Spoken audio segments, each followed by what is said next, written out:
We can't afford to underestimate the thief." Royal Perry's words echoed in Olivia's head as she made her way back to her room. When she arrived, Bella Bridges was already there waiting for her with Aiden. Olivia sensed what this might mean.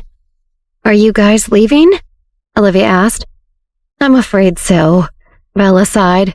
She still looked pale and unwell. "Bella's not feeling well and is still pretty shaken, understandably. I've contacted her parents and everyone agreed it's best that Bella goes home for her own safety," Aiden explained. "Thank you, Olivia, for all of your help and looking out for Bella."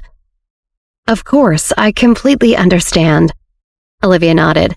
Even the average person would have removed themselves from the situation for their own safety after what Bella had been through. But Bella had particularly strict parents as well, so of course they expected her to come home. Olivia felt a little bad for Bella since she hoped this wouldn't make her restrictions even worse in the future. Even so, leaving was the sensible thing at that moment. Olivia walked toward Bella and comfortingly took Bella's hand in hers. "You need to take care of yourself and do what's best for you. We'll keep in touch, and as soon as we find out who's been trying to poison you, you'll be the first one I call.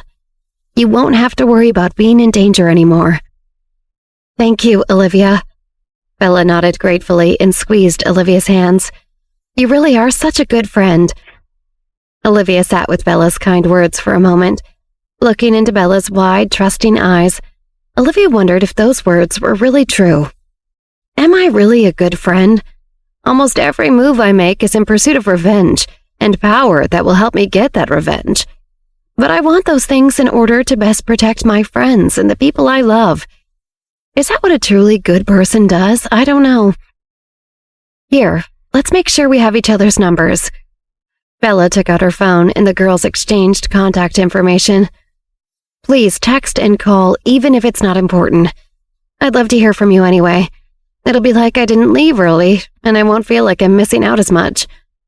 "Okay, I will." Olivia smiled and nodded. "Have a safe trip back and feel better."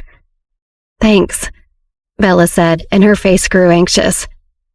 "You be careful the rest of the time you're here. Don't worry, I will. When I'm back in New York, you'll have to come visit me when you have some time," Olivia offered. "I'd love to host and show you around." "Yes, I would love that." Bella's eyes sparkled with excitement. Olivia smiled and patted Bella's hand. "Great. Until next time. See you later." Bella nodded. Bella was the first of all the guests to leave the Perry estate. From a window high up in the castle, an unseen young man and woman watched Bella's car pull away out front. "I told you trying to kill someone from the Bridges family was too impulsive," the young man snorted coldly. "Her being from the Bridges family makes no difference to me." The girl rolled her eyes at him. "I don't care what family anyone's from." The boy frowned slightly at his companion's stubbornness. He shrugged and simply said, "You watch yourself," in a low voice before walking away. "Coward," the girl mumbled under her breath behind the boy's back. "He will never get anywhere being so cautious," she thought. Not long after Bella left, Steve Shook finally arrived at the Perry family estate. After everyone enthusiastically welcomed their friend, Olivia caught him up to speed on everything that had happened with Bella up to that point and why she had to leave.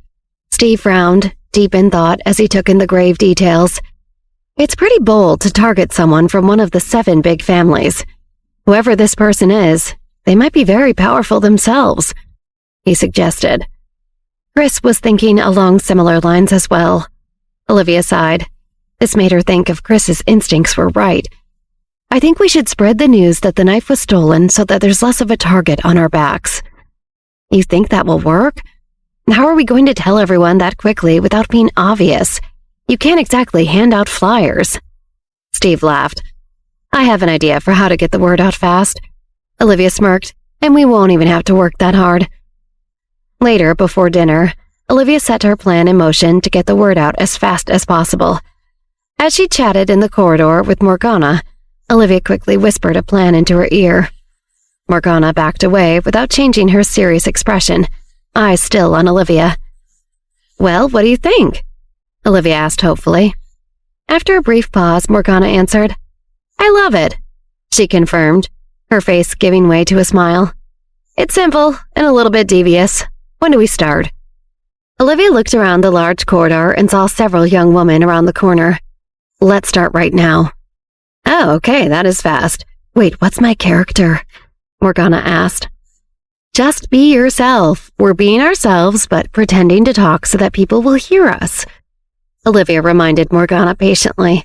Right, okay. Morgana nodded. Olivia started chatting about something light as the oncoming strangers walked closer. Suddenly, Olivia adopted a serious look and leaned closer to Morgana just as the girls passed them by. She knew she was about to slip in something that anyone who overheard would not be able to resist.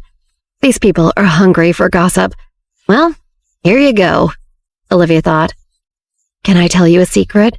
No one can know, Olivia said pointedly in a low voice, but was careful to still be very audible. Several of the girls walking by perked up their ears at the word secret and lingered to listening carefully. Of course, Olivia, I would never tell anyone. It would be so bad if anyone found out, Morgana said loudly. A little softer, Olivia mumbled to Morgana. Okay, sorry. Morgana tossed her hair casually. What is the secret you want to tell me? Morgana asked more quietly. Olivia smirked as she saw the girls pull over to the side of the hallway to continue their conversation. She saw a few of them subtly glance in their direction, and she knew she had their attention. Olivia went on to tell Morgana that the real knife god's last knife was stolen before she and Jeremy even arrived, which meant it was never in their possession to begin with. After she finished her story, Olivia watched the girls hurry away excitedly. That's right, Olivia thought. Run and tell everyone. By dinner time, everyone in the Perry Castle had heard that the real knife was stolen. Olivia had expected her plan to work, but even she was surprised and pleased to see just how fast and effective it was. Making the news a secret had helped it spread like wildfire in a dry field.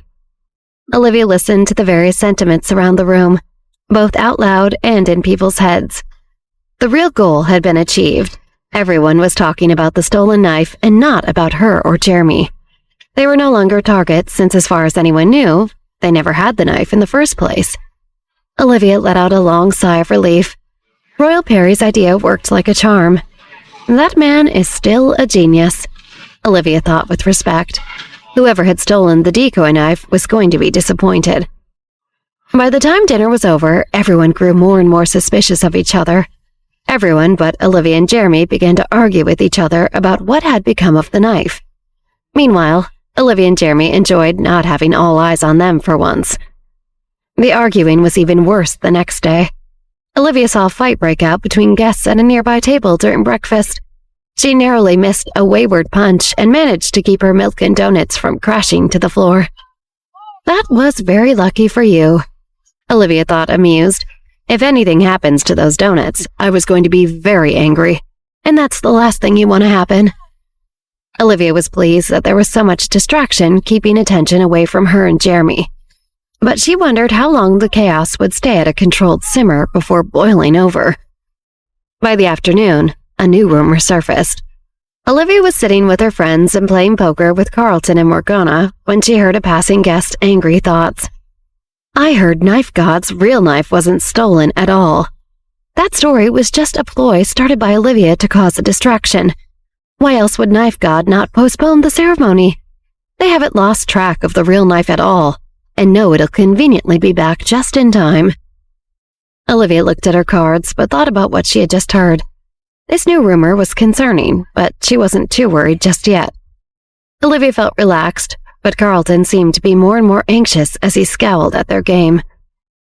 Who are you trying to fool here? Morgana tilted her head quizzically at Carlton. That's not a straight. Your red 6 of diamonds needs to be a red 6 of hearts. Sorry, my mistake, Carlton shrugged. This is the 4th time you've made a mistake with your hand, Morgana pointed out. Do you even know how to play poker? Whatever, I don't want to play anymore. Who else will take my spot? Carlton seemed irritated. He looked over at Sven, sipping water. Hey, Jorgensen, come play poker with Morgana. Olivia noticed that Carlton seemed antsy. His leg was bouncing up and down, and he was sitting up so straight his back did not touch the big, comfy couch where they sat. Carlton, is everything all right? Olivia set down her cards to look at him. It seems like something is bothering you. No, I'm fine. There's nothing. Carlton shook his head quickly. I just don't like poker. I don't think that's it. Morgana squinted at Carlton suspiciously. What aren't you telling us? It's okay, Carlton. You can tell us. Olivia encouraged. There's nothing to tell. Carlton insisted and stood up. Really, I'm fine. I just prefer video games to card games. The ceremonial banquet is already less than 24 hours away, Steve mentioned. That's right. Olivia nodded. She wasn't sure what made Steve bring that up so suddenly. The banquet will be the last time Knife God presents one of his crafted pieces. It's a really big deal. Steve added thoughtfully. He noticed Carlton avoided his gaze as he spoke. If anything goes wrong, it will be a catastrophe for the Perry family and Knife God himself. You mean, say, if the real knife really was missing? Olivia suddenly began piecing it all together. I can't believe I didn't see it sooner, Olivia thought. Royal Perry had deliberately fed her and Jeremy a lie that the knife that was stolen was fake, when in fact the real knife had been stolen. He wanted them to find the real knife, of course. No way, Sven gasped. The real knife was really stolen? What are they going to do at the banquet if they don't get it back in time? Carlton shut his eyes, clenched his teeth, and nodded, confirming that this was why he was so stressed. Suddenly, Olivia shared in Carlton's worries. Ever since she first spread the rumor, she had been cool as a cucumber because she thought the rumor was just to deflect attention away from themselves. She thought the stolen knife was only fake, but now she knew the truth, and it made her blood run cold. The ceremony is tomorrow, and the real knife is gone. Are you kidding me? Morgana slapped her cards down on the table and leaned back with her arms crossed. You sat here busying your way through poker and didn't say anything the whole time about something so important? She glared at Carlton. When were you going to tell us, huh? I couldn't, Carlton stammered. He looked at the ground guilty. Grandfather made me swear not to. For what it's worth, I was deeply uncomfortable keeping it quiet. I've had to eat so many antacids. Good, Morgana retorted. Serves you right. Everyone fell silent, considering their predicament. Well, what should we do now? Chris asked. He looked at the cards in his hand. The ace, king, queen, jack, and 10 of hearts inside. I have a royal flush. What a waste. I'm thinking about it. Olivia scratched her head and took a breath. Royal Perry had apparently been keeping his own hand of cards hidden, but now they needed to figure out who stole the real knife. I think we need to find out who started the second rumor that said the knife wasn't actually stolen and I just made it up. Whoever started that rumor is probably the actual thief. Sounds good to me. Morgana nodded. The others agreed. Morgana and I will start investigating, Olivia decided. I'll go with you. Chris sighed and put down his hand of cards. Truthfully, he was still disappointed to let go of such a good hand, but that wasn't the most important thing at the moment. That's okay, it'll be easier if it's just us, Olivia said quickly and pulled Morgana with her out of the room. Easier? Chris watched them go and couldn't help feeling offended. What did Olivia mean by easier? The other guys tried to stifle their chuckles at Chris's sensitivity. Olivia's being smart. I mean, she knows it's hard to conduct a good investigation with someone glued to your mouth. Sven needled as he took a long sip of water. At least, it is for me. Hilarious, Chris scowled. Carlton peeked at the hand Chris had tossed onto the table. Hey, you had a royal flush. As Olivia walked down one of the many giant staircases with Morgana, she heard whispers coming from downstairs. From what the two of them could hear, everyone was abuzz with the rumor that Olivia planted the story about the knife being stolen. They needed to get this under control, and quickly.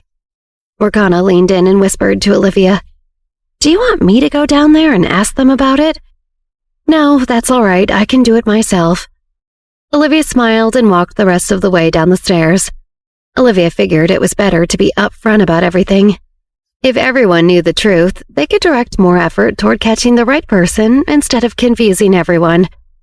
Olivia relished the anticipation of how she was about to take on such a hostile crowd. The old her from her previous life never would have dreamed of confronting so many people. She felt so much more poised and in control than she ever had when she was younger. If I was anything like my old self, I probably wouldn't have won the last knife competition in the first place, Olivia thought to herself. She suddenly recalled the final round of the competition, where she had to guess items that Jeremy had picked. Her mind-reading powers had won the whole thing for her and Jeremy. I definitely wouldn't have won the competition as my old self, Olivia smirked. When the group of people discussing the rumor saw Olivia come down the staircase, they immediately stopped talking and eyed Olivia suspiciously. Curious and not wanting to waste time, Olivia checked into what they were thinking. If the rumor is true, then Olivia really had us all fooled, one of them thought. Olivia must be more cunning than any of us thought. Now we'll have to really keep up our guard around her, another resolved. Olivia glanced around at each of the people watching her and smiled. What was it you were all talking about? You all stopped chatting the second you saw me, and you've got me all curious. Huh. One of the guests snorted coldly and walked away. The others watched him go. Maybe we should leave too, Olivia heard the others wonder internally. Some of them started to walk away. I'm going to cut to the chase since I know Royal Perry only welcomes smart people to his castle. We all know none of us here are dummies, Olivia said lightly. I heard what you were all talking about. You don't have to pretend anymore.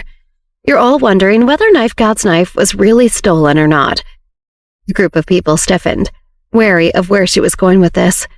The ones who had started to leave stopped in their tracks and turned around to hear Olivia speak. Olivia knew these people only cared about one thing: where the knife was. She had their attention. Well, what is the truth? One of the guests asked skeptically. Haven't you considered why someone tried to poison Bella Bridges? Olivia asked. Someone would have to really need to get rid of her. No one would make an attempt on the life of a member of one of the 7 families like that unless it was absolutely necessary. Someone didn't want her talking for a reason. As Olivia's words sunk in, the tide among the other guests shifted. That detail was impossible to account for if the knife had not been stolen. The fact that someone wanted to poison Bella Bridges was proof that the crime must have really happened. Whoever did that must have spread the rumor that the knife was never stolen. They wanted to divert attention off of themselves because they did steal the knife, Olivia explained. Olivia sensed that the entire group was not yet completely convinced. What other conclusion is there? Olivia snorted. The truth is the simplest explanation, and it's right in front of us. You don't want to believe anyone stole it, but we all know that each and every one of you wanted to take the knife for yourselves anyway, and would have seized the first opportunity that came along. How dare you? That's ridiculous, a guest retorted. I said it before, and I'll say it again. None of you are fools, Olivia said calmly. Be honest with yourselves. We all know why you're here. You're just bitter that you didn't steal it first. So you can either be helpful and get to work on who really stole it, or stay out of the way. Olivia turned away from them and confidently left them standing there in surprise. Morgana nodded aggressively at the small crowd. Yeah, what she said. She glared at one of the people that was staring at her dumbfounded. What are you looking at? Morgana barked before turning and following Olivia out. Morgana caught up with Olivia, giddy from the confrontation. How dumb are those people? Like, did they really think they could all just come here and steal the knife and no one would notice? Morgana and Olivia laughed together. Even though the other guests had not enjoyed the way Olivia spoke to them, her words had a powerful impact. Soon, everyone shifted their efforts to investigating who had started the second rumor. Olivia's logic was sound. Whoever started that rumor probably was trying to throw everyone off the scent of who stole the knife. Olivia was right. Rallying everyone's efforts toward finding the person who started the second rumor was much more effective. Everyone began retracing their steps and following the chain of telephone back to who had told what to whom. In just a few hours, they had locked onto their suspect, and it was none other than an enemy that was familiar to Olivia, Carolina Crawford. It was time to confront her. Was it really you who stole that knife? Someone asked Carolina. Many of them had her cornered in one of the luxurious sitting rooms. I have no idea what any of you are talking about. Carolina scoffed at the pushy guess. Who do you think you are? You can't just ambush me and block my way like this. You're all crazy. Oh, it's definitely her, one of the women said. I heard her talking to someone on the phone. Really? And what did I say? Carolina demanded. Since when is it against the law for me to make a phone call? I heard it too. Another woman spoke up. She said that the knife wasn't stolen, and it was all just Olivia's scheme to say that it was. She's the source of the rumor. Yes, the first woman nodded. We were both there. We heard you. You've got to be kidding. I heard plenty of other people sharing the same information. Carolina snorted. I was just calling to inform my family about it after I heard it from someone else. It could have been anyone. Is there anything wrong with filling in my family? I'd be surprised if none of you told your own families about it the second you heard. I haven't done anything you haven't. Give it up, Carolina. Once again, the truth is not on your side. Olivia stepped forward from behind the crowd and crossed her arms. You might want to start talking. How dare you attack someone from the 7 big families? The Crawford family is either looking to start a war or incredibly stupid, Steve said coldly. Or is it both? Jeremy added. This certainly seems like the beginning of a war between the 4 ancient families and the 7 families, doesn't it? Olivia asked Carolina. You're really something else, Carolina. So you're the one who tried to kill Bella Bridges? Morgana asked, sizing up Carolina from head to toe. You're a lot shorter than I expected, and your poison game is weak. Morgana shook her head disapprovingly. Again, I have no idea what any of you are talking about. Carolina hissed through gritted teeth. I'm not admitting anything. Carlton, why don't you go and search Carolina's room? Olivia suggested. Don't you dare! Carolina snarled. I'm the heir of the Crawford family. Do not cross me or you will regret it. That might be true, but this is the Perry family estate. You're standing in my family. Carlton countered coldly. Carolina angrily crossed her arms. So this is the way the Perry family treats its guest? Carolina glared at Carlton. I swear, if you even set a toe in my room today, I will... You'll what? Olivia interrupted. Carolina, what can you do? Poison everyone in the Perry family? Oh no, poison! Morgana squealed sarcastically while rolling her eyes and waving her hands. She narrowed her eyes at Carolina. You're embarrassing. Carolina's eyes darted between all of the people gathered around her. There was nowhere to escape. And what if you don't find anything in there today? Carolina snorted defiantly. You should pray that we don't find anything, Steve chimed in, because if we do, all hell's going to rain down on you for openly plotting against the 7 big families. Are you threatening me? Carolina hissed. I don't even recognize you. Who do you think you are? That's Steve Shook, head of the Shooks of the 7 big families to you, Steve answered confidently. Steve knew that the 7 major families were forever united, but on top of that, he was angry at Carolina for attacking Bella Bridges in particular. Even though he gave Bella a hard time, and he thought she was annoying, they were still friends, and their families were old allies at the end of the day. And now that he had stepped up to be the leader of the Shook family, it was his turn to reinforce that alliance. He leaned back, puffing out his chest a bit. If you mess with my friend Bella, you mess with me. I think this might all just be one big misunderstanding. A reasonable-sounding voice suddenly cut through the room. Olivia and the others quickly turned to see who it could possibly be. Let's all take a beat, the irritatingly calm voice said. In the opulent, shadow-draped hall of the Perry estate, tension cracked in the air. Steve Shook stood tall, his gaze fixed on Carolina Crawford with a cocktail of suspicion and barely contained anger. The transformation was striking. The once uncertain young man now embodied the very essence of authority, his presence dominating the room. Around him, Olivia, Jeremy, Carlton, and Morgana mirrored his stance, their collective scrutiny focused on Carolina like a spotlight.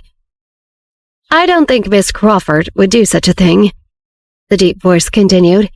It belonged to Pete Pell, whose arrival cut through the tension. His chuckle echoed in the grand hall, a smirk playing on his lips, his confidence radiating a dangerous charm. Pete strode into the room with an air of dark confidence, followed closely by Bruno Johnson, Edward Johnson, and Madeline Defarge. Bruno, ever the smooth operator, chimed in. "This must be some mistake," he suggested, his words oozing with faux sincerity. Olivia's eyes narrowed skeptically at Bruno's calculated calm. Carolina, seizing the moment, turned toward Steve and the group. "They're trying to frame me," she accused, her voice tinged with defiance. Madeline stepped forward, her flair for the dramatic on full display. "Why not search her room, then?" she proposed, only to dismiss her own suggestion with a theatrical wave. "But it's pointless. Carolina is innocent. She wouldn't hurt a fly. She wouldn't steal—" Madeline searched for the right metaphor, but her brain couldn't get that creative. "She wouldn't steal. Well, she wouldn't steal a knife." Steve and Olivia exchanged a knowing glance. Their unspoken dialogue spoke volumes amidst Madeline's theatrics that did little to sway them, if anything. It added fuel to their suspicions. Steve, unimpressed, addressed Carolina directly. "Plain innocent isn't going to help you, Carolina. We all know there's more to this story." "Let's not jump to conclusions," Bruno interjected smoothly, his eyes glinting with unspoken knowledge. "Carolina, why don't you tell us your side of the story?" Carolina straightened up, meeting Bruno's gaze with a mix of gratitude and calculation.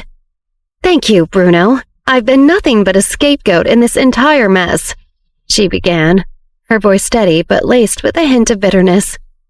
Olivia folded her arms, her expression skeptical. "A scapegoat? That's a convenient narrative, don't you think?" "Convenient or not, it's the truth." Carolina shot back, her eyes locking with Olivia's. "And I have nothing to hide." "Who are you a scapegoat for, Carolina?" Steve shook challenged. "The 7 great families?" Steve's mention of the 7 great families jogged Olivia's memory. Chris had explained the whole complicated lore to her the last time they were in Paris, but it still sometimes made her head swim. The Johnsons were part of the 7 great families, old powers that had been in control of politics and business for generations. The 4 famous families were younger and newer, but were hungry for the power that the 7 families held. Carolina, as a Crawford, was part of the 4 famous families. Steve stepped closer to Carolina, who stood firm in her stance. "Look, it would be a lot easier if you would just cooperate." Something about this whole situation felt off to Olivia. It's really strange that Bruno and Pete, who are both part of the 7 great families, would be protecting someone from the 4 famous families, she thought. Olivia, with a piercing gaze, turned to Carolina Crawford. "What's your connection to the 7 families?" Olivia demanded, her tone unyielding. "And why exactly are they backing you?" Bruno Johnson attempted to steer the conversation away from dangerous waters. "This has nothing to do with the 7 families," he began, only to be sharply interrupted by Steve Shug. "Don't bother with the lies, Bruno," Steve interjected, his voice firm, resonating with authority. "It's clear as day that this is all tied to the families." Bruno and Steve locked eyes, a silent battle of wills unfolding between them. Carolina sensed her opportunity to divert their suspicions. "Even if it is, so what? Why does Olivia care? She's no longer one of them since her father left the Johnsons." Bruno, seizing the moment, added with a snarky tone. "True, Olivia might not be in the families, but she still has some Johnson blood in her." His words, a backhanded compliment, hung in the air, laced with unspoken implications. The room transformed into a verbal tennis match, with Steve and Jeremy volleying against Bruno, Edward, and Carolina. "Stealing Royal Perry's knife, poisoning Bella? It reeks of the old guard's shady tactics," Steve argued, his voice laced with disdain. Bruno countered, his voice smooth but edged with sarcasm. "The 7 great families wouldn't stoop to such petty crimes as knife theft." Edward, backing Bruno, chimed in. "It's beneath the 7 families and should be beneath any good thief." Jeremy, not missing a beat, retorted, "Or perhaps it's exactly the kind of vindictive, unnecessary drama the older generations are known for." Carolina jumped in, her voice tinged with mock innocence. "Why would they bother with such trivial matters? The younger generations have no respect. They despise what has existed and succeeded for lifetimes," Bruno stated, his voice heavy with accusation. Edward nodded in agreement. They see success and power as relics of a bygone era. Steve shook his head, clearly unimpressed. We just know when someone's time is up. Jeremy, backing Steve, added, The 7 great families are stuck in the past. It's time for new blood. Carolina scoffed. New blood that can't see past its nose. Bruno, with a smirk, concluded, The 7 families have survived centuries and are not about to crumble at the hands of children. Olivia, her patience wearing thin, finally stepped forward to cut through the escalating argument. Enough, she exclaimed, her voice echoing with authority. This isn't about family feuds or generational gaps. I just want to find my knife. Carolina, unfazed, maintained her innocence. I have no idea who took your precious knife, Olivia, she said, her voice laced with a hint of mockery. But we can't just take your word for it, can we? Olivia countered sharply. We need to check your room. Carolina danced around the suggestion, her words evasive. There's no need for such invasion of privacy. Olivia pressed on, her determination evident. If you're innocent, you have nothing to hide. Carolina's expression shifted, a mix of annoyance and defiance coloring her features. You really think I'd be foolish enough to keep a stolen knife in my room? Olivia, undeterred, pressed on. Then if you're not a fool, we can easily clear your name and move on. Carolina huffed. This is absurd. Why would I jeopardize my standing over a knife? Because sometimes people do foolish things for power, Olivia retorted, her gaze never leaving Carolina's. As the argument between the two women intensified, Madeline watched them closely, her eyes darting between Olivia's determined face and Carolina's increasingly agitated demeanor. Madeline knew she had to intervene to protect Carolina from Olivia's relentless pursuit. In a swift, unexpected move, Madeline pulled out a gun, aiming it directly at Olivia. Enough of your accusations, she hissed. But before the tension could escalate further, Jeremy matched Madeline's boldness, his own gun now pointed at her. You really want to test your luck, Madeline? Madeline's eyes narrowed, a dangerous glint in them. Do you feel lucky, Jeremy? Let's see who's the faster shot. Just as Jeremy prepared to respond, another voice cut through the room. Mind if I join in this little standoff? Heads turned to reveal Sven, a gun pressed firmly against Carolina's temple. I wouldn't try anything, Madeline. You know I'm the best shot here. Madeline, outnumbered and outgunned, begrudgingly lowered her weapon, knowing she stood no chance against Sven. Knowing it was the knife or her life, Carolina sighed, held up her hands, and surrendered. Sven pressed the gun further into her head and said, Walk. The large group, led by Sven with his gun pointed firmly at Carolina's head, made their way through the grand corridors of the Perry estate. Carolina, the center of attention, matched every step with a biting remark, her tone dripping with disdain. You know, Sven, normally a guy buys a girl a drink before he presses a gun to her skull. Sven, his patience wearing as thin as the carpet beneath their feet, retorted without missing a beat. You're quite the conversationalist for someone in the crosshairs, Carolina. Their banter, sharp and biting, contrasted sharply with the brooding silence of their followers. Olivia's gaze was like daggers, her annoyance palpable and growing with each melodramatic step Carolina took. Upon reaching the chamber's entrance, Carolina spun around a flourish in her step. Prepare to eat your suspicions, she declared, her voice ringing with false confidence. But Olivia, unimpressed and stoic, remained unswayed, her skepticism as clear as the crystal chandeliers overhead. With a theatrical fling of her wrist, Carolina flung open the door. Carolina's room looked like it had been ransacked by a wild, vengeful poltergeist. Clothes sprawled across the floor like casualties of a fashion war, drawers yanked out with their innards exposed, and the bed looked like it had been the victim of a knife-wielding maniac with an overzealous taste for fluff. Everywhere they looked, it was chaos with a capital C. Picture frames lay face down as if they too had been given up on this mess. The lampshade, crooked and dangling, looked like it was trying to make a sneaky escape. And amidst the wreckage, one thing was clear. The knife was gone. The room fell into a heavy silence as the group surveyed the chaotic scene before them. Jeremy, Morgana, and Steve's expression deflated into confusion, their brows furrowing as they tried to make sense of the mess. Olivia, too, wore a mask of confusion, her sharp instincts failing to decipher the whirlwind of events. Carolina, caught in a whirlwind of emotions, displayed a mix of confusion and worry. Her eyes darted around the room, struggling to grasp the sudden twist in the narrative. What the hell happened? Carolina thought. No, what happened? Bruno, Madeline, and Edward, although also baffled, couldn't help but betray a hint of relief. They were momentarily spared from scrutiny. Olivia muttered to herself, "What happened here? Who is behind this?" With his gun still pointed at Carolina's head, Sven whispered to Olivia, his voice tinged with uncertainty. So what do you want me to do now?" As the group slowly began to exit Carolina's room, Carolina's wide eyes gaze darted from one person to another. She became increasingly upset as she saw them leave, her emotions reaching a boiling point. Swiftly, Carolina moved to intercept their exit. She stepped in front of the door blocking their way and with a firm voice declared, "No one's leaving until we get to the bottom of this."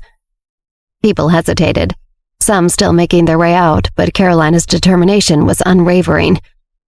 "I'm being framed," Carolina yelled, desperation in her voice. Yet despite her protests, people continued to file out of the room, seemingly unaffected by her claims. "It's Olivia's fault!" Carolina's voice rang out, filled with accusation. The group, now pausing in their exit, turned to Carolina, confusion etched on their faces. Olivia, in particular, stared at Carolina in utter disbelief. Carolina didn't miss a beat. "I'm certain Olivia has something to do with this, and she's responsible for whoever destroyed my room." Olivia, her tone sharp as the knife that was missing, retorted, "Oh, please, your reputation was spared because somebody clearly stole the knife from your room already." Carolina shot back, her voice sharp and disdainful. "You're so arrogant, Olivia."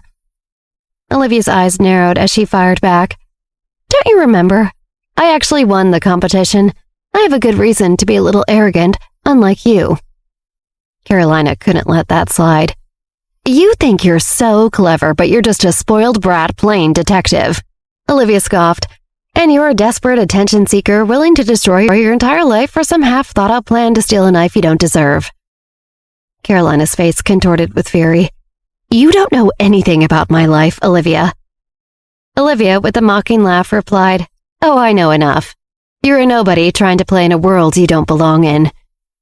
As Carolina opened her mouth to snap back at Olivia, her confidence faltered. She couldn't find the words, and for a moment she looked away, avoiding Olivia's challenging gaze. Knowing she won the battle, Olivia kept her sharp eyes on Carolina as she spoke to her friends. "Let's go." Sven, Morgana, and Steve and Jeremy followed Olivia out of Carolina's room and into the grand hallway of the Perry estate. As they walked, confusion hung heavily in the air. Sven voiced their collective bewilderment, asking, "Who in the world could have stolen the knife?" Steve shook his head, perplexed. "I have no idea, but it's incredibly suspicious that someone knew it was in Carolina's room." Morgana chimed in, her brow furrowed in thought. "Do you think someone was watching Carolina, or is this thief just smarter than her?"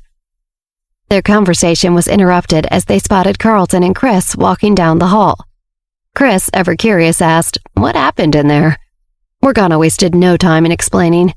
"Someone destroyed Carolina's room and stole the knife." Chris raised an eyebrow, clearly intrigued. "Any idea who did it?" Olivia finally spoke up, her voice decisive.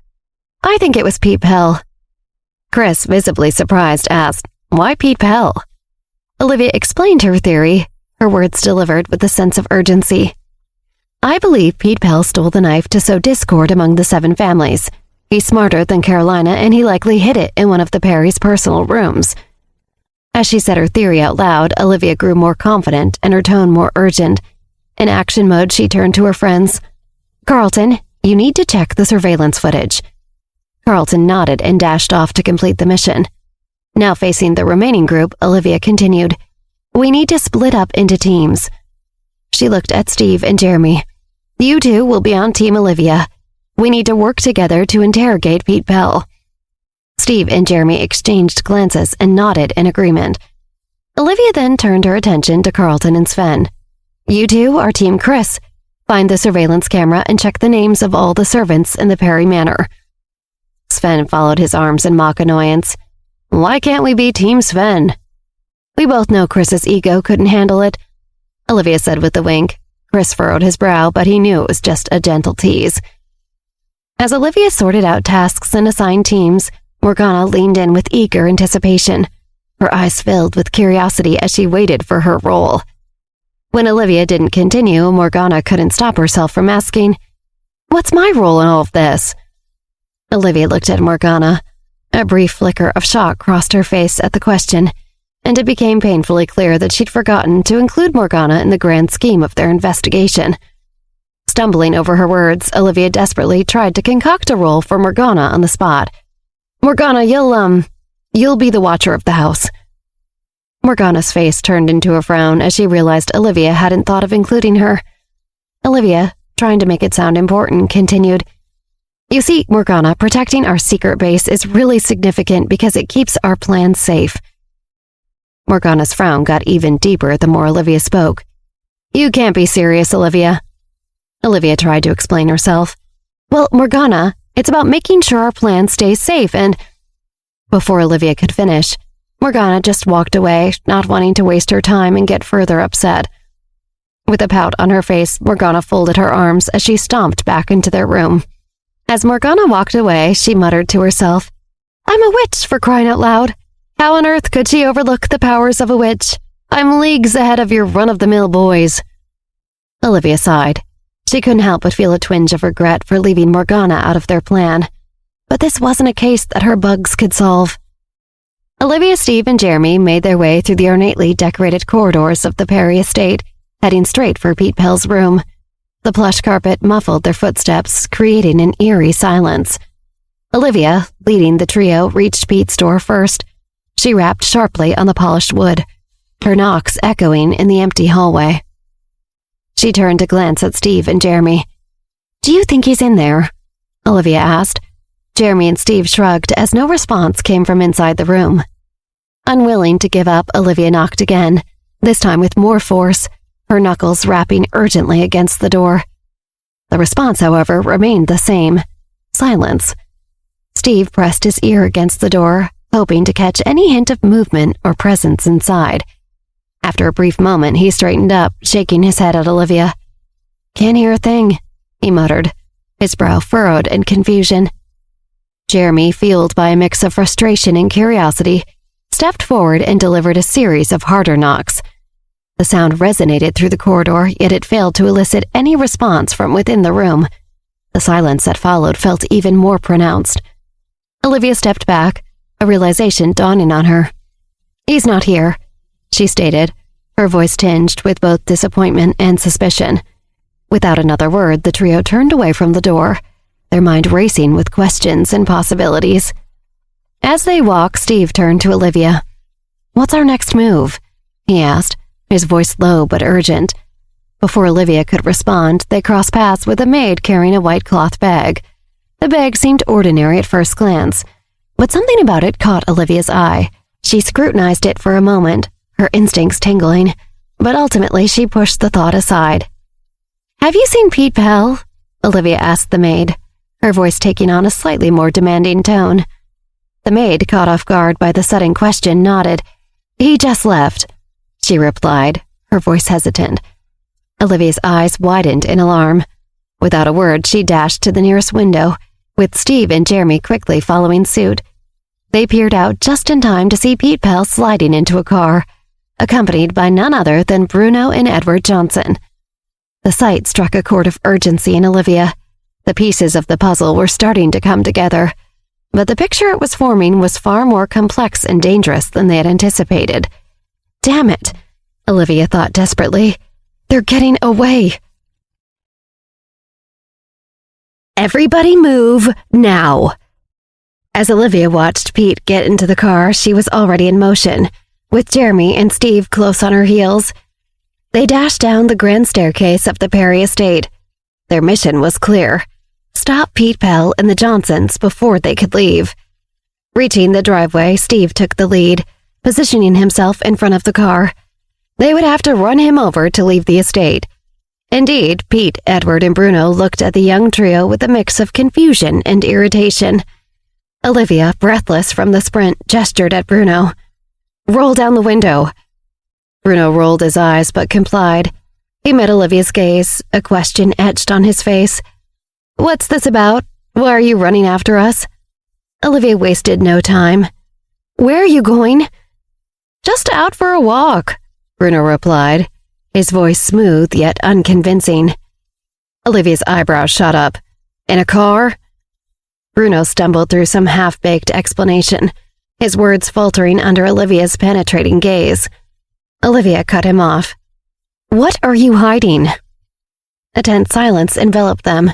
Bruno, caught off guard, scrambled for an explanation that seemed increasingly flimsy under Olivia's penetrating scrutiny.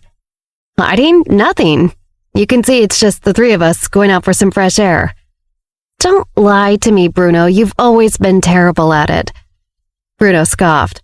"What, you think we hid the knife in the glove box and are now fleeing? Be serious, Olivia." Olivia's response was immediate, sharp as attack. "You're the one bringing up knives, not me. Sounds rather incriminating, wouldn't you say?" She let her accusation hang in the air for a beat before continuing. "We need to discuss this inside." Bruno's response was laced with condensation, his grin dismissive as if entertaining a child's whims. "Very well, we'll indulge your little detective game, out of respect for Steve's new title as master of the Shook family." A few minutes later, the study in the Perry estate transformed into an impromptu interrogation room, as Bruno, Pete, Steve, Jeremy, and Olivia filed in. Edward loomed in the corner, his sharp eyes fixated on Olivia. Steve Shook looked at Pete Pell with a distrustful glare. "Explain the knife, Pete. Why steal it?" His voice, a mix of accusation and exasperation, filled the room. "I'm afraid you're mistaken, Mr. Shook. I haven't the faintest idea about any knife." Pete replied, his tone dripped with feigned ignorance.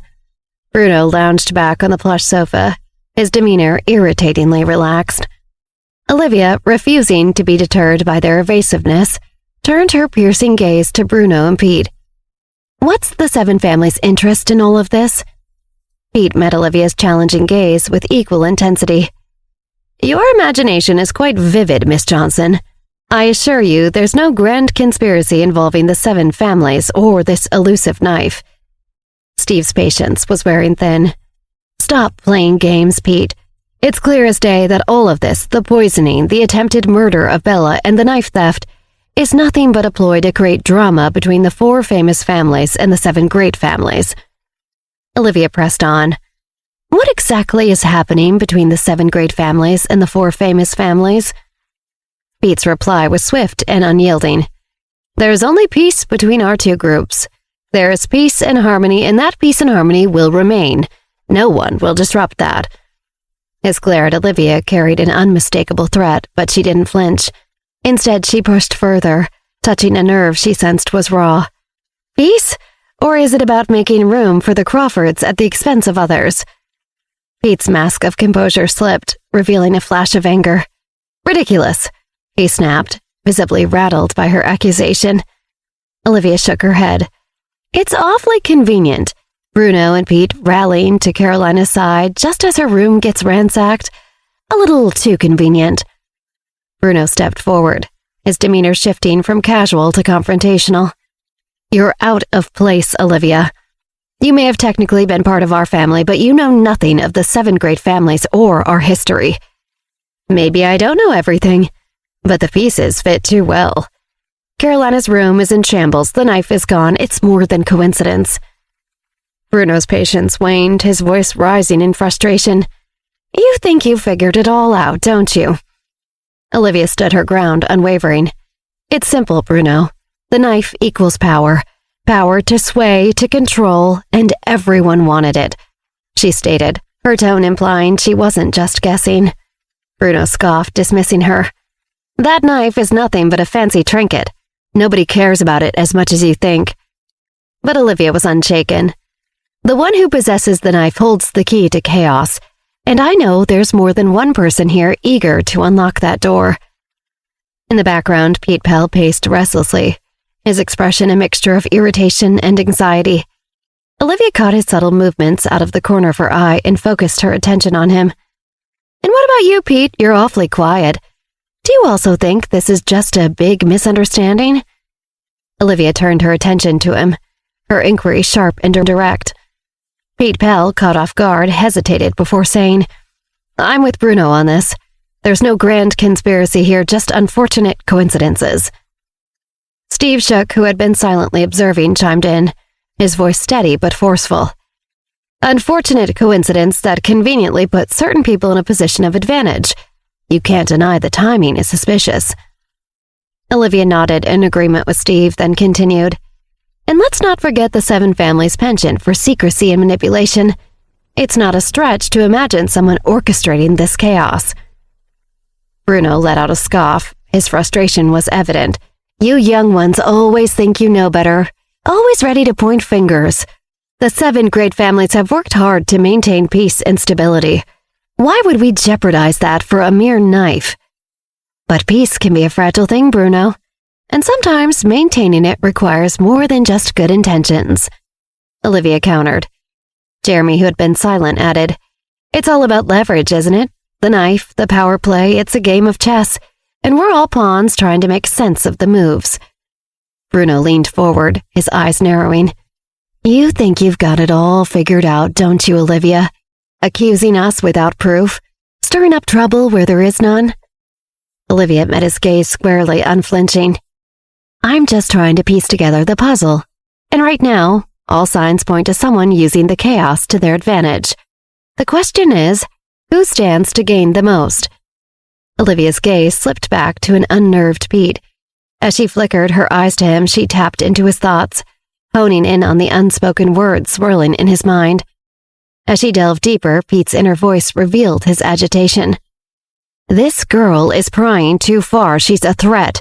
Someone needs to silence her permanently before she unravels everything." As Bruno started to calm down and the room simmered to a low boil of tension, Olivia eyed Pete one last time and said, "I think we've learned all we need to from this little chat." Steve and Jeremy rose behind her, their faces etched with a mix of resolution and unease. As they turned to leave, Olivia's gaze landed on Edward, who had been a silent, brooding presence in the corner. His eyes, sharp and calculating, followed her every move. For a brief moment, their eyes locked, an unspoken challenge passing between them. Edward's expression remained impassive, but internally he was seething. "She acts as if I'm invisible, just a shadow in the background." His thoughts raged silently. "But she'll see me soon enough. When I'm done, she'll have no choice but to acknowledge my existence." Bruno and Pete watched as Olivia, Steve, and Jeremy disappeared through the door, the tension in the room crackling like a live wire. The moment the door clicked shut, Bruno turned to Pete, his face a mask of frustration and concern. "She knows too much, Pete," Bruno said, his voice low but laced with urgency. "Olivia Johnson's meddling could unravel everything we've planned for the Seven Families." Pete nodded, his expression grave. "I agree. She's become a significant threat with too much knowledge and influence. It's like she's always one step ahead of us." Bruno began pacing, his hands clenched tightly. "We can't allow her to continue like this. If she exposes what we've been working towards, it'll be catastrophic." Pete watched Bruno's agitated movements, his own mind working rapidly. "Don't worry, I've anticipated this. It's time we put our contingency plan into action." Bruno stopped pacing and fixed his gaze on Pete. "What do you have in mind?" Pete's lips curled into a sly grin. "The twins, Bruno. They're ready and waiting for my signal. They'll execute our plan flawlessly." Bruno's eyes narrowed in thought, weighing the implication of Pete's suggestion. "The twins, huh? They're certainly capable, but this is a delicate situation. We can't afford any slip-ups." Pete's grin widened. "Trust me, Bruno. They're more than capable of handling Olivia. Once they're done, she won't be a problem for us anymore." Olivia's mind was a whirlwind of thoughts as she briskly walked down the ornate hallway of the Perry estate. Her heels clicked against the marble floor, echoing her racing thoughts. Maybe I was wrong about Pete Bell stealing the knife, Olivia mused internally, her brows furrowed in concentration. He's too brazen, too visible. It doesn't add up. It has to be someone from the Perry family. Someone who can move around unnoticed. She pulled out her phone, intent on calling Chris and Sven to update them on her latest theory. She dialed Chris's number, but after several rings, it went to voicemail. Sighing in frustration, she ended the call and quickened her pace. As Olivia turned the corner, her sharp eyes caught an unexpected sight. The scene before her hit Olivia like a physical blow, freezing her in place. There, in a dimly lit alcove, was Chris, standing with his arms wrapped around another woman. Who the hell is that? Olivia thought bitterly. She wasn't prone to jealousy, but stumbling upon Chris embracing another woman like this was such a shock that she couldn't help but feel suspicious. Olivia, Steve, and Jeremy had been surprised to stumble upon Chris embracing some mystery woman, and it only got more confusing the closer they got. The woman appeared to be one of Perry's maids. Olivia caught sight of Sven watching nearby. She took in Sven's intense expression and looked back at Chris. She realized he was actually holding the woman's arms as he interrogated her. "Just tell us who sent you," Chris demanded of her, still so focused that he didn't realize he had an audience. "I'm going to find out so you can make it easier on both of us if you tell me." She hissed back defiantly. "You are betraying the hunters. Do you dare to get in the way of orders from the boss, your boss?" Chris released her. He took a step back, surprised. "This was ordered from the hunters?" "That is not great news," Sven said flatly. Olivia noticed that he was holding a white cloth bag, the same one they saw the maid holding earlier. The woman's eyes darted around, noticing Olivia and her friends as she was assessing her options to escape, but Chris and Sven had her cornered. Chris followed where she had glanced and finally noticed Olivia, Jeremy, and Steve. Olivia walked over and held her hand out to Sven. "Can I see that?" He handed the cloth bag over. Olivia reached into the bag and pulled out a glossy black chef's knife with veins of red and orange running through the handle, which was carved to look like a coiled dragon.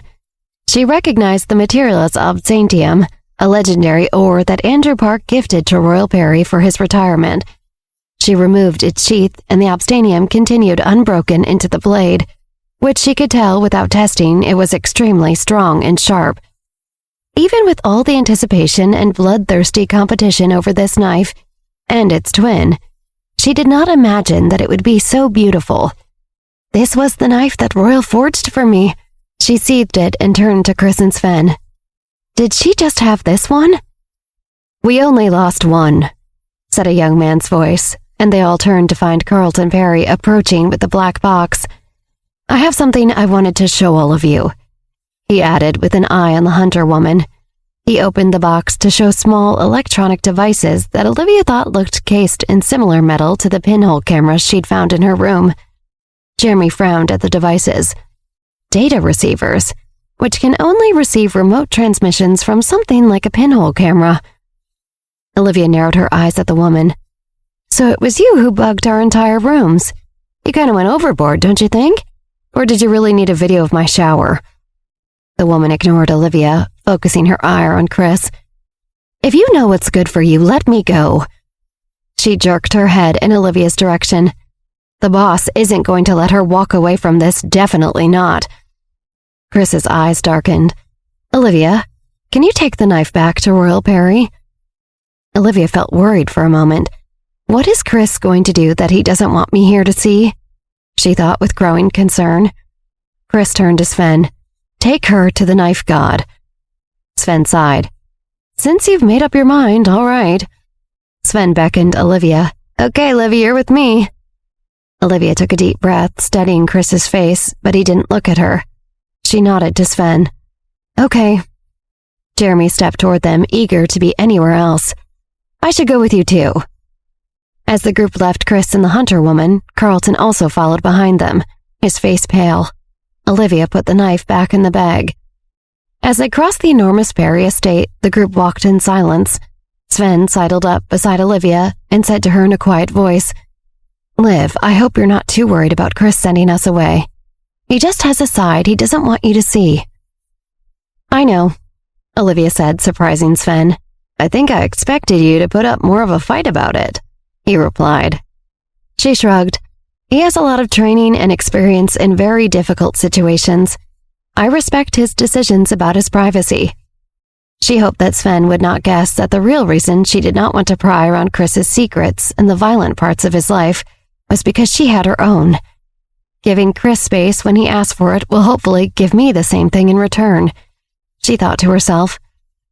"So after this," she asked Sven out loud, "Chris has completely broken ties with the Hunters, right?" "It seems like it," Sven answered. "I knew this day would come, but I honestly didn't expect it to happen so early." "Because I'm a Park," Olivia said. Since the Park family was running Pluto behind the scenes and Chris had chosen to be with Olivia, it made sense that he wouldn't continue working with Pluto's rival, the Hunters. "Precisely," Sven nodded. Olivia felt acutely aware at this moment of this additional reason for becoming more powerful. She needed not only the ability to protect herself, but the ability to protect the man she was in love with. Olivia had one avenue for protection she wasn't using yet, she realized, and she needed to change that. The group returned the beautiful chef's knife to Royal Perry. He was so elated to see it again that he couldn't close his mouth the whole time they visited with him in his study. He repeatedly praised Olivia and her friends for being so smart and resourceful to find it, and so honorable to return it. He gave her a prize dagger, and then spent a while explaining its significance before he caught Carlton yawning, and finally thought to let them head back to their rooms to rest. Olivia returned to her room to find Morgana hunched over a notebook scrawled with occult-looking symbols, next to a few dirty mushrooms that looked like she had foraged from the estate grounds. As Olivia entered, Morgana threw down her pen and hurried toward her with a barrage of questions. "Did you find it? Are you okay? Did anyone die? Was there a fight?" "We found it," Olivia replied, patting Morgana's shoulder. "The knife has been returned to Royal Perry." Morgana gasped. "How did you find it? Can you walk me through all the details? I really want to know." Olivia raised her hands, backing away from Morgana. "I'm a little tired. You can go ask Carlton Perry, he knows." Morgana deflated, feeling stung. "Yes, Carlton, of course. I'll go find him. Have a good rest." "Will do, thank you," Olivia said as she reclined on the bed. As soon as Morgana left the room, Olivia sat up and made a phone call. "Hello? Is everything okay?" asked Jed Park's worried voice on the other end of the line. He had seen a lot in his lifetime already, but he knew that during this last knife ceremony, he should expect the worst. Olivia tried to sound casual, not wanting to make him feel worse. "Yeah, I just wanted to talk to Grandpa about something. Is he there?" Jed was alarmed. "That doesn't sound okay. Is there any trouble?" "There is some trouble," Olivia admitted. "I might need Grandpa's help." "Hang on just a second. I'll go get him." Jed muted his side of the line. He did feel relieved. Whatever Olivia might be facing, chances were that Andrew Park was a good man to address it. Olivia, of course, really only wanted to rely on her own abilities to grow her power and carry her family name forward step by step. But now things were beyond her control. She needed help to get through this part, urgently. She heard the phone unmute and Andrew Park's deep, resonant voice came on. "Olivia, what's wrong? What do you need?" "Grandpa, I need protection. For myself." Olivia chewed her lip. "How many?" Andrew asked immediately.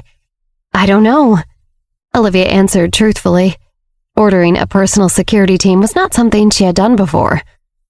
"Okay, I can handle that. When do you need it?" "The sooner the better," Olivia replied. "Consider it done," Andrew said. They said their goodbyes and Olivia hung up the phone. This was the first time she'd heard this tone of voice from him. He was a powerful man arranging something risky for a member of his family, and he sounded different as he did so, more dangerous, less of the kind grandfather that she knew him to be. Olivia left her room and walked straight to Chris's. She knocked, then after a beat knocked again. Sven opened the door. "I need to talk to Chris," she said before he could ask why she was there. Sven looked behind him. "He's in the shower. Do you want me to tell him to come find you?" I was just heading out for a walk, but I can wait. No, it's pretty urgent. I can wait here, she replied, moving past Sven and sitting in an armchair. She could hear the sound of running water in the bathroom. Sven shrugged, then waved goodbye. See you soon, Olivia. She nodded at him as he shut the door quietly behind him. Soon the water turned off. Olivia found her heart beating faster as she listened to Chris's footsteps get closer and closer to the bathroom door. After what felt like an eternity, the door opened. Olivia's breath caught in her throat. Oh God, he looks good soaking wet, Olivia thought. Chris stood in the doorway of the bathroom, his hair and skin dripping wet, wearing only a towel wrapped around his waist. He was surprised to see Olivia sitting in the armchair across the room as he emerged from the bathroom. His first instinct was to duck back inside and hide, but he didn't want to look afraid. He also didn't want to move closer to her, because he was afraid. Olivia noticed that Chris was standing in the doorway, avoiding her eyes. He'd never hesitated to flirt with her in the past, and for all the physical strength he had on display, it was a pleasant surprise to see him act so vulnerable in this moment. The muscles in his arms and torsos, cut from disciplined training and violence, were beaded with moisture from the hot shower. His skin was still flushed, though it was tough to say whether it was from the temperature of the water or from being caught by Olivia without his clothes. Olivia smiled mischievously. Aren't we engaged, Chris? Why do you suddenly seem so shy? He grinned, and she noticed with gratification that his cheeks were tinged red. You're starting to make me think you wanted to catch me like this, he teased. Is that something new I'm learning about you? You like to watch? I do, Olivia replied, holding eye contact with him. His grin fell completely disarmed, and the red on his face deepened. Maybe it was the time she was spending with Chris. Maybe it was fearing for her life. But she suddenly felt she'd wasted a lot of time not looking at the incredible body of this guy she'd spent so much time in romantic limbo with. If I'm going to be in a complicated pseudo-engagement with anybody, she thought to herself silently as she glanced down at the scar on his hip and the thin trail of hair below his belly button that she'd never seen before this moment, allowing herself to briefly remember that there were other parts of him that she had still never seen either. She finished her thought. I'm not sad it's with this guy. Oh, am I making you blush, Chris? She asked, putting her boots up on the plush footstool in front of her. Maybe, he admitted. You know, it might make me feel more comfortable if I weren't wearing so much less than you. He moved into the bedroom and sat on the bed. He was only a couple feet closer to her than before, but the change, as well as the new image of him sitting on his bed in a towel in the same room as her, made her scalp prickle with electricity. Are you saying you want to put on some clothes? She asked coolly. I'm saying you could take some off. He whispered barely loud enough for her to hear. It was her turn to be caught off guard. Before she knew what she was doing, she stood up and took off her sweater, laying it on the back of a chair next to her. She stood in front of him in her blouse, jeans, and boots, feeling naked somehow. That's it? He asked. Being faced directly with this crossroads made her remember that there were reasons, good reasons, they'd never crossed this boundary with each other. He didn't even know that she couldn't marry him after all, and he would have to find out someday. That's it, she replied, sitting back in her armchair. You should get back in the shower. Oh yeah? He raised his eyebrows. Because you've still got a dirty mind, she replied. He laughed, shaking his head. A pause hung in the air between them, then stretched on so long that Olivia realized she hadn't been breathing. She couldn't push the situation any further, but she still didn't want to be the one to end it. Neither did he. He finally sighed and ran his free hand through his wet hair, slicking it back. He placed his hand on the bed next to him and leaned on his arm. This isn't what you came here for, is it? Her throat was dry. She was grateful that he changed the subject. It's not, she admitted. I came here to ask you about the hunters. He frowned slightly, turning more serious. Why do you want to ask about the hunters? She leaned her head back against the chair. Am I not allowed to ask? No, it's been long enough. I should tell you some things. He stood up and smiled wryly. But I should definitely put clothes on to talk about this. She crossed her arms amused. that a rule of the hunters or just a personal rule for you? It's just for me, but I guess if you have something in mind for after this conversation, then I can just keep the towel on. She laughed and waved him away. Go change, just do it quickly. Oh, now you're in a hurry. He joked sarcastically as he pulled clothes out of a drawer. She covered her face. Fine, do whatever you want. Take 5 minutes, 10 minutes, whatever. Who takes 10 minutes to put on pants and a shirt? He asked, faux serious. Chris, just go. She laughed as he took his clothes into the bathroom. The smile he had for Olivia dropped with the towel. As he pulled on his clothes, he caught sight of himself in the mirror, including parts of himself he wasn't happy with. In his mind, his body looked as it had a couple years ago when he was training the most intensely. But staring at it now, he saw that age and circumstances had changed it. He felt nervous that Olivia had seen him out of peak condition. Is that why she shot me down just now? He worried silently to himself. No, he thought firmly, deciding it seemed like she enjoyed what she had seen of him. But if I want to keep her, I should maybe put some more time in. He flexed at himself, wishing he looked different now. He knew women were visual creatures too, but he hoped Olivia never thought about changing herself just to please him. She had so many more important things to worry about. He finished buttoning his shirt and was grateful to turn away from the mirror and shake off agonizing over the way he looked, and focused on something easier to think about, his ties to organized crime. Chris entered the room again and Olivia raised an eyebrow. That was pretty fast. He smirked. If you're impressed with that, you should see how fast I take them off. Oh, so you do want to stay undressed, she teased. I was talking about your clothes, he teased back. She felt all the tension come back into the air. Right when I thought we were going to focus, she thought internally. Okay, we have to stop, she said, looking up at the ceiling. Let's talk about the hunters. Yes, Chris replied, sitting in the armchair across from her. He sighed. So, the hunters are a large, strict assassin organization with a lot of rules. You could say they're bounty hunters and they ask their clients very few questions. The client pays money, the hunters go to work. Olivia nodded, absorbing this. And that woman says you're K, what's that? It's a rank, he explained. It stands for king. Olivia suppressed an eye roll. This was serious business, but for all her romantic squabbles with Chris, she didn't like that there were people out there calling him king. Got it, does that mean you're the boss? No, there's also Q for queen. We answer to the boss who founded the hunters. Olivia nodded. Have you seen him? Chris shook his head. No, I've only heard his voice. Well, I've heard him speak. I think he disguises his voice with an electronic synthesizer or some sort of voice changer. Very mysterious. Olivia frowned thoughtfully. Who is this queen? I've never seen her before either. She specializes in criminal psychology. She doesn't directly participate in assassinations, but she orders them. Olivia took this in. She thought internally. Interesting for her to specialize in criminal psychology and become a criminal herself. Or maybe that's brilliant. I've seen the others, Chris continued.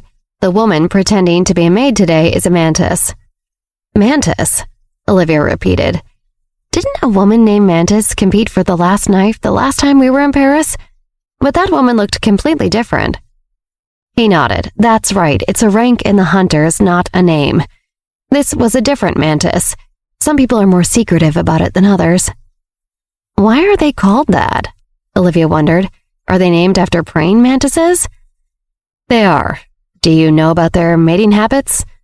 Olivia remembered, wrinkling her nose. Don't they eat their mates? They chew their heads off, Chris said, glib. Often these assassins behead their marks. Does that mean they always, mate with them first? Chris laughed. No. Olivia thought about the mantis from earlier and got goosebumps as she remembered that the woman had threatened Olivia. The boss isn't going to let her walk away from this, the woman had said. Olivia's pulse began to quicken, realizing just how deep and well-connected the Hunters organization was. Do I even stand a chance against an enemy that powerful? Olivia worried. If this mysterious boss is someone even Chris is afraid of, how am I gonna survive? The hunters are a serious threat, Chris said grimly. There are all kinds of assassins in the organization, but they all share two things. They're highly trained and extremely deadly. Olivia nodded. She was doing her best to be brave, but hearing exactly what she was up against and who she had angered felt scary. Chris saw this flash across her face. He reached across the space between their armchairs and held her hand. You don't have to worry about them as long as I'm around. He leaned forward and placed his other hand on top of hers. I will protect you and won't let anyone hurt you. She smiled gratefully, knowing he meant it. But he's only one man, she worried internally. Thank you, Chris. I did actually also ask my grandpa for help. He raised his eyebrows. Your grandpa, as in Andrew Park? Yeah. She squeezed his hand. I asked him to send some people. How many? Chris asked. I don't know, she answered honestly. He asked me how many I wanted, but I had no idea how to answer, so Grandpa said he would handle it. That's good. Chris nodded, relieved. A group of people from Pluto guarding Olivia would be so much safer than just relying on him and his people. Olivia put her hand on his as well and held eye contact with him, both of their faces unexpectedly filled with emotion. She was hoping to be strong and professional when she asked him about the hunters, but she realized this would maybe be one of their last safe, quiet moments in a trip that had already been filled with danger. But we can get through it, Olivia said, not feeling certain about that.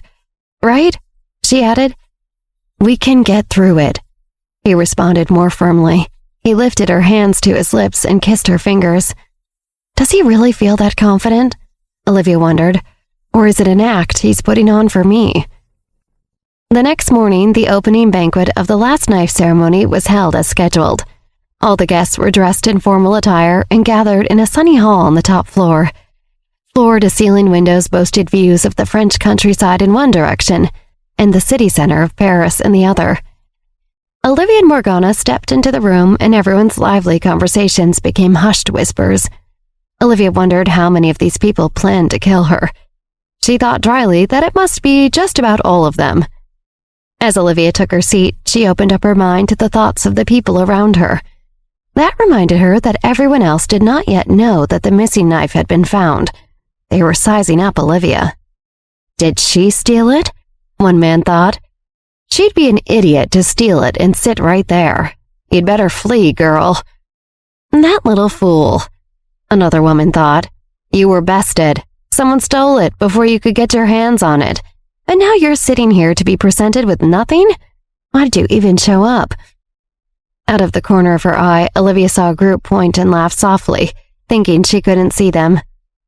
Olivia, over here, a voice called. Olivia turned to see Steve Shook waving her over. He stood with Jeremy. She smiled, relieved. She had nearly forgotten she was there with friends. Olivia and Morgana stood and walked over to join them. Good morning, Olivia said pleasantly, trying to act as though she weren't standing in a hissing pit of snakes that happened to be in a particularly beautiful location. Morning, Steve responded. He lowered his voice. There are a lot of people here who think they're waiting to see a big joke.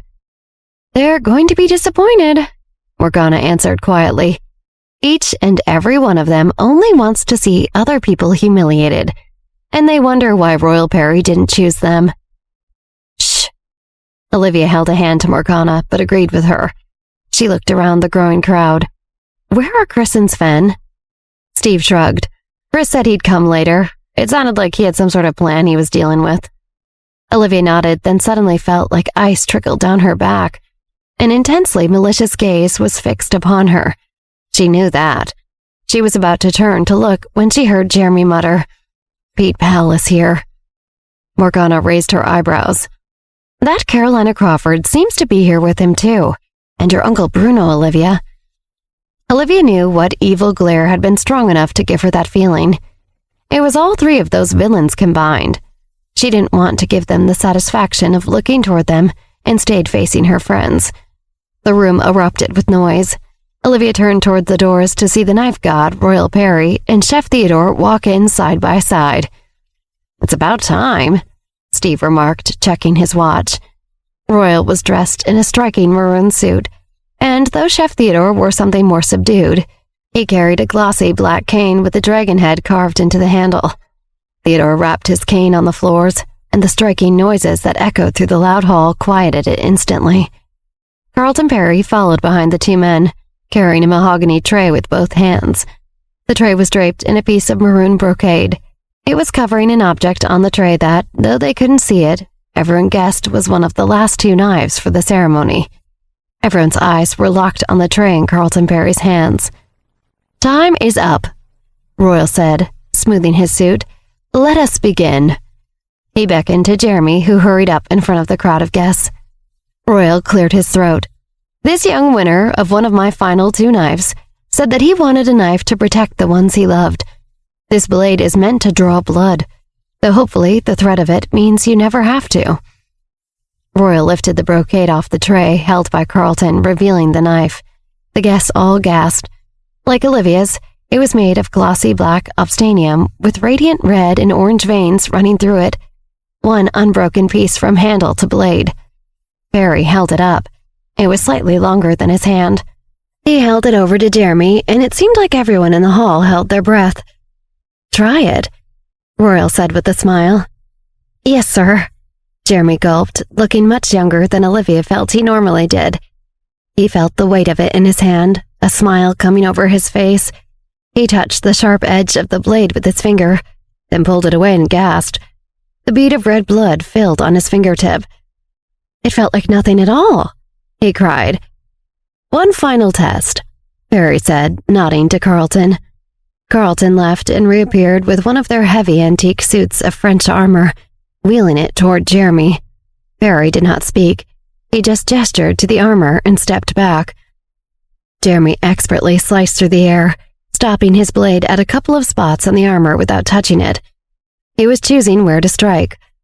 Olivia raised her eyebrows at his form, impressed. "He really knows what he's doing," she thought to herself. Jeremy plunged the knife through the armor's heart. As the blade sank into the armor, there was no sound. He drew it down a couple of inches and it remained silent, but left a slit in the armor. What a dangerous thing, Olivia thought. Jeremy must have been feeling as mystified as everyone else because he removed the knife and hit the butt of its handle on the suit of armor. A hollow dong sounded through the hall and many guests laughed. "Are you satisfied?" Royal Perry asked, beaming with pride. Jeremy nodded. "I am beyond satisfied, thank you." Royal held out a dark leather case to Jeremy. "This will block detection by any metal detector. Use it well." Jeremy took it and bowed his head gratefully. He stepped aside. Carlton left the room once more and returned with the mahogany tray and the maroon brocade again covering something knife-shaped. The crowd burst into murmured gossiping. "So there is a knife," someone near Olivia said. "No," a man snorted. "It was stolen. Bet there's a consolation prize under there." Royal beckoned to Olivia, gesturing for her to join him. She steeled herself and strode up to the front of the gathered, doubting guests. Royal seemed oblivious to the audience's dubious mood and only smiled out at them. "Olivia is a capable chef, rising fast despite her young age. She asked me for a chef's knife.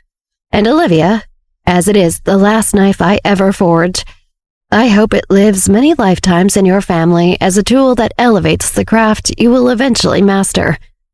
He moved to the mahogany tray.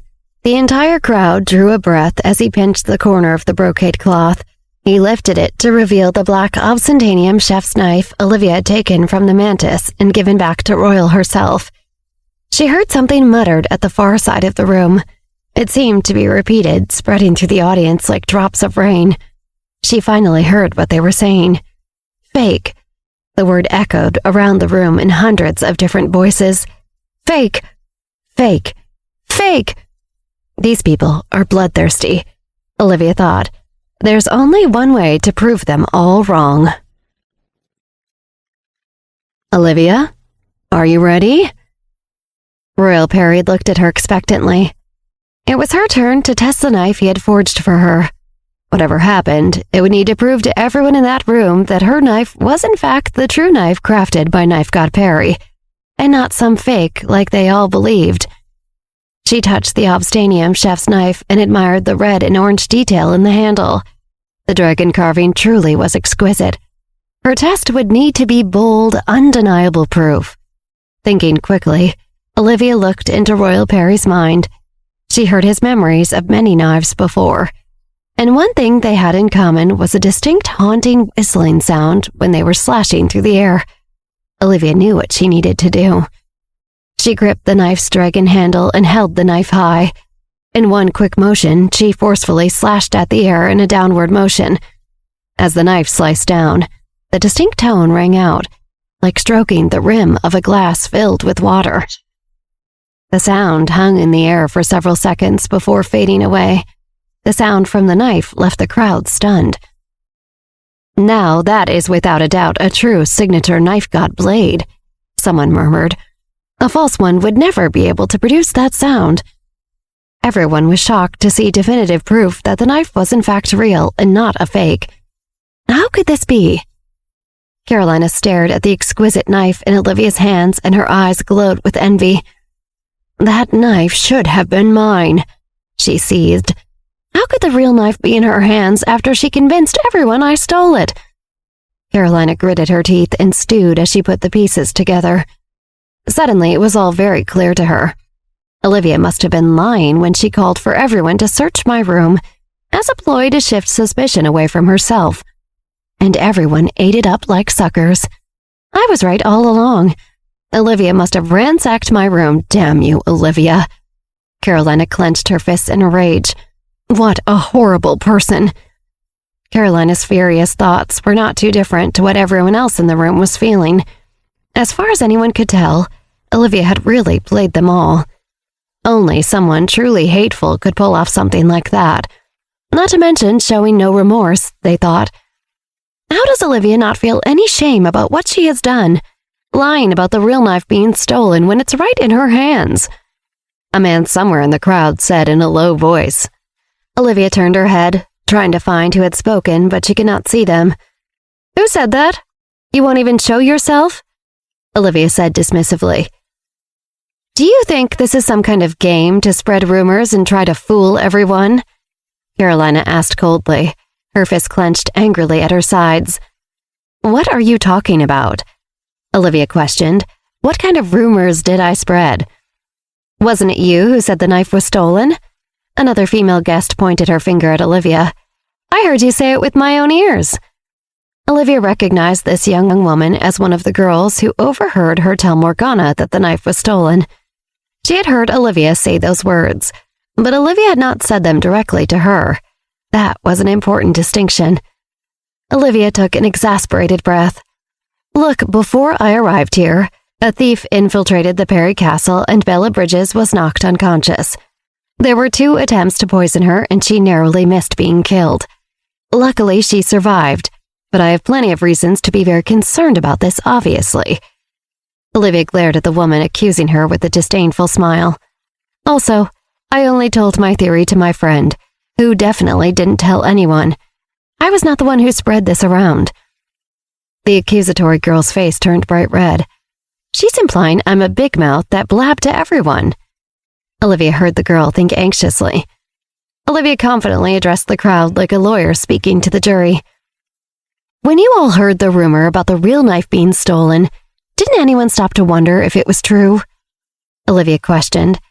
Did anyone really have no doubts? Everyone remained silent. They all knew Olivia had a point. When they considered how Bella had been poisoned, they readily accepted that the knife had been stolen, but no one had any proof. It was only after the rumor spread that someone claimed they personally heard Olivia say it that it really caught on and people really believed it. You eavesdropped on our conversation and then just tried to accuse me of spreading rumors? I was sharing something in confidence. You're the one who has done major damage here, not me. Olivia snorted coldly. Then, what about how you were so keen to have everyone search Carolina's room? Another person in the crowd questioned. I needed to confirm whether Carolina was involved. She has a history of spreading rumors about me, so the chances seemed likely. I knew that she was either behind it, or just spreading rumors because she has a personal grudge against me and just enjoys making me suffer. Olivia shrugged. I needed to know which scenario I was dealing with. Ah, Carolina cried. Why would I do that? You just never stop, do you? Carolina spat. Don't forget, you're the one who spread rumors about me first. I had plenty of reasons to be suspicious. Can you blame me? Olivia looked pointedly at Carolina. I couldn't be certain that my suspicions were correct, though. I didn't want to just run to the Perry family and accuse the wrong person. That would ruin my credibility. Olivia knew she needed to thread this needle carefully. She could not admit that she had originally wanted the rumor to catch on. As long as I insist that the people who actively spread the rumor are the ones at fault, I will be safe, Olivia concluded. The girl who accused Olivia stammered. She looked as though she might burst into tears. Olivia listened to what she was thinking. This is what I get for loving gossip. Her friends who had helped spread the rumor in a mere matter of hours looked unsettled about the possibility of being considered accomplices in this matter. May I ask you where you heard me talking to my friend? Olivia questioned. The girl gulped hesitantly and answered. Towards the top of the stairs on the first floor. I see. Olivia nodded. And where did you hear what Carolina said? The young guest thought for a moment. In the corridor on the fourth floor. Olivia laughed. Oh, how interesting.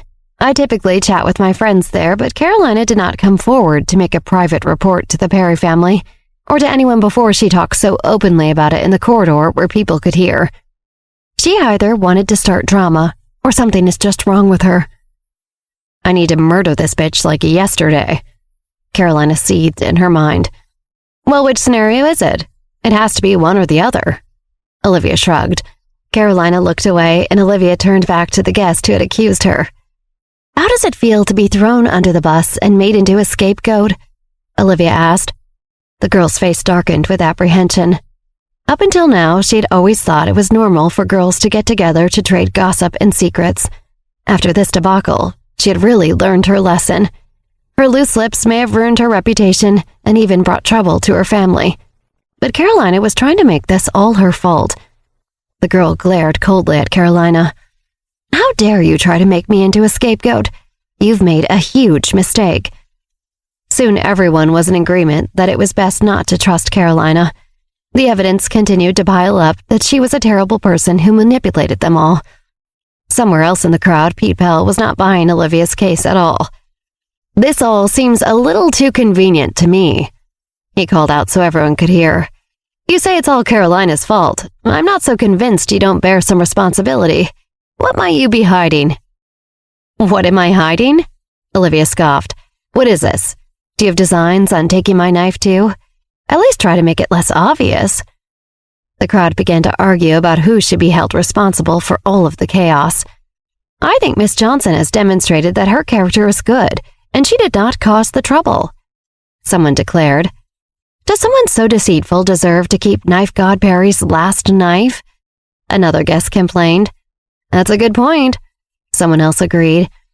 Questions flew back and forth, and people argued over which side to take. Olivia watched the opinionated ruckus with a cold expression. She was about to speak when a booming voice interrupted the chaotic debate. I chose the winner of my last knife. The question of whether they are worthy of wielding it is up to my judgment and mine alone, Knife God Perry declared.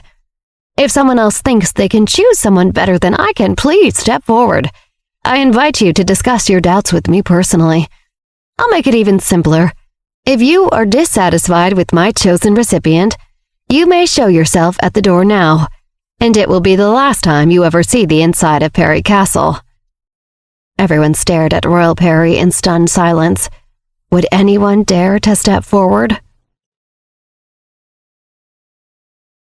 If you are dissatisfied with my chosen recipient, you may show yourself out of the door now, and it will be the last time you ever see the inside of Perry Castle. Knife God Perry's words hung in the air. Everyone looked at one another but made no motion to protest. No one dared speak up or raise any issue. After a long, awkward silence, someone spoke up at last in an attempt to smooth things over. There's no problem here, Knife God. Perhaps we were just surprised that your last knife is a simple kitchen knife. It's a little anticlimactic. They shrugged apologetically. Anticlimactic, Chef Theodore snorted. What's wrong with Knife God Perry gifting my prized apprentice a kitchen knife as his last blade? It will be used in a prestigious profession, a culinary art form. Besides, no one has any qualms about the other young man's knife. This is nonsense. Is there a real problem, or do you all just have it out for Olivia? He challenged. The room fell so silent that they could hear a pin drop. Olivia heard someone's quiet thoughts, but she did not recognize the voice in the crowd. No one would dare speak up here, right now. Chef Theodore continued speaking. Remember, this is not only the eldest Johnson daughter, but she's betrothed to the Jones family. My own family as well. She is not some no-name off the street. Even if she wasn't associated with so many great families, she is still my apprentice. If anyone has a problem with this ceremony going forward, come and speak your complaints to my face. Perhaps we can test the knife on you and see just how real it is. Chef Theodore's fierce endorment of Olivia startled everyone. There seemed to be a war brewing between the 7 great families and the 4 famous families led by the Crawfords, and the knife ceremony chaos had put Olivia right in the center of the drama. Chef Theodore's strong declaration of support for her was an unexpected but powerful protection. It would be an important consideration as everyone in attendance decided whose side they were really on. Everyone's attention turned back to Olivia. Across the room in the back of the crowd, Bruno Johnson and Pete Pell looked on, their expressions dark. Carolina Crawford fumed where she stood among the onlookers, grinding her teeth in silence. Bruno, Pete, and Carolina understood loud and clear that Chef Theodore's message was clearly directed at each of them. It was impossible for any of them to respond under these circumstances. It was far too risky to go against Chef Theodore in person, much less against Knife God Perry, surrounded by so many supporters in the middle of his own castle. Olivia suddenly heard a loud, furious voice in her head and realized it was the thoughts of someone familiar. She glanced out into the crowd and spotted Edward. Edward's blood boiled and he clenched his fists at his side while he stared at Olivia. Olivia heard his furious thoughts. Why her? He seethed. I studied my whole life to be a great chef, and where was Olivia all of that time? She was a nobody. I painstakingly worked to build my reputation for so many years, and she just waltzes in out of nowhere and becomes the darling of the prestigious culinary world like it's nothing? How? Olivia suppressed a smirk. Edward is having a fit. Good, she thought. Chef Theodore turned to Olivia and smiled. From what I can see, this knife is perfectly adequate. Knife God Perry looked taken aback. Adequate? What do you mean by adequate? I did not mean anything by it, Chef Theodore answered, rolling his eyes. Knife God Perry was very powerful, but they were old colleagues, and Chef Theodore was not afraid of his old friend and didn't have patience for his sensitivities. It's obviously an exceptional knife. I should have chosen my words more carefully. No one doubts the quality of your craftsmanship. You know me better than that. Can we move on, please? Royal Perry didn't look satisfied quite yet. You think I would hand over anything less than the highest quality? Of course not. Don't be ridiculous, Chef Theodore answered. I'm an old man, and I intend to leave Miss Olivia Johnson in good hands long after I am gone. This blade will outlast all of us. Royal Perry pointed at the knife in Olivia's hands. I believe you fully, Chef Theodore reassured Royal Perry. He pointed at Carlton and said, You are also leaving behind an impressive grandson with your legacy. Your reputation is better than ever and will only continue for many years. Are you satisfied? Royal Perry settled down and turned back to Olivia and Jeremy. Each of you take these knives. Take them and hold on to them carefully. Take good care of them. This pair of knives is the last I will ever make. After today, I will never forge another knife again. I wash my hands of the practice from this day forward. A servant carried a golden basin to Royal Perry, and he washed his hands in the water it held. After he was done washing, the servant handed him a white towel to dry his hands. As everyone watched Royal Perry dry his hands, the significance of what the moment represented began to sink in. Knife God Perry, as they had known him, was no more. Carlton watched his grandfather set down the towel with a sense of finality and lowered his eyes. If I just had a little more time, he thought. With a little more time, I could continue the knife god tradition for the Perry family. I swear to someday be just as good as my grandfather. Carlton was more determined than ever now that his grandfather had really given up his practice for good. With that, the ceremony concluded. Everyone moved to the grand dining room where a lavish banquet awaited them. After the sumptuous feast was over, everyone returned to their respective guest rooms. There was a sense of celebration but also unease. Those who had planned to make calculated moves after the dinner to attempt to steal the knife had abandoned their plans because of Chef Theodore's threat. They dared not cross him, and even this knife was not worth the consequences. Pete Pell knew Chef Theodore had it out for him, but it was too dangerous to return any fire for now. He would have to be patient and wait. All I can do for now is give my niece and nephew, Camilla and Cameron, the signal to go after Olivia when they have the chance. He could not let Olivia live, but he couldn't personally get rid of her himself either. He would need them to get their hands dirty for him. That's what family's for. Pete Pell grinned deviously. The next morning, Olivia and her friends bid everyone farewell, and they flew back to New York. Their departure was much easier than Olivia expected. No one tried to stop them, no one tried to steal the knives, and no one died. It sounded dramatic, but wilder things have happened in Olivia's experience. It was a perfectly normal trip. Almost too easy, Olivia thought. On the flight back, Olivia shared with Chris how pleasantly surprised she was that they left Paris without a hitch. Chris smiled and listened as if this was a surprise to him as well. He did not mention to her that he and Sven had taken precautions and sent operatives to take out the hunters and other assassins who were waiting to strike. He didn't want her to know there was any danger, and his plan had worked perfectly. Chris correctly anticipated that even though no one from any of the big families would dare attempt to steal the knife out of fear of crossing his grandfather, assassin organizations were an entirely different breed. He had successfully handled it and didn't want her to worry. Olivia got to have a normal trip home for once, and that made him happy. I guess everything just worked out. Olivia shrugged, ignorant of what Chris had done. Yeah, sometimes it happens that way. Chris agreed and squeezed Olivia's hand. Meanwhile, in a hotel somewhere in Paris, nefarious plans were afoot. Sorry, boss, we failed this time. A woman wearing a mask said into the phone. And what was the reason? A mysterious voice asked in response. Kay turned the tables on us. He knew all of our plans and took our guys out. The woman frowned. My own best pupil that I personally trained is dead because of him. After a short silence, the voice on the other end replied, I know. You've worked very hard, Mantis. Thank you. The woman pulled down her mask and frowned, still frustrated. It was none other than Kelly O. Even though the boss sounded comforting, she knew they would not simply accept failure. How do we deal with Kay? She asked. I'm interested in your ideas. The boss answered. Kay is a traitor. He's crossed us to protect his fiancée, she said through gritted teeth. Kelly was furious that Chris had cost her best fighter just to protect some stupid girl. Fiancé, the boss considered for a moment. Her name is Olivia, correct? Yes, Kelly replied. I want all of the information you can find about her. The boss lowered his voice to a menacing growl. All of it. Yes, sir, Kelly promised. She wickedly narrowed her eyes and hung up the phone. Finally, Olivia Johnson is going to feel my wrath.